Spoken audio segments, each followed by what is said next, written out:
garden. It's probably been maybe 6 weeks or 8 weeks after we have planted. This is a great time to do two types of fertilizer.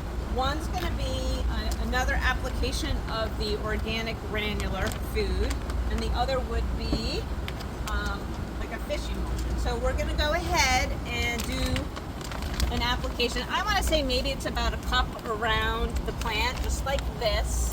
Now we just want to lightly scratch it. There's a lot of surface roots, so we don't want to go too crazy. At this time, you can actually reapply a little layer of mulch on the top, okay?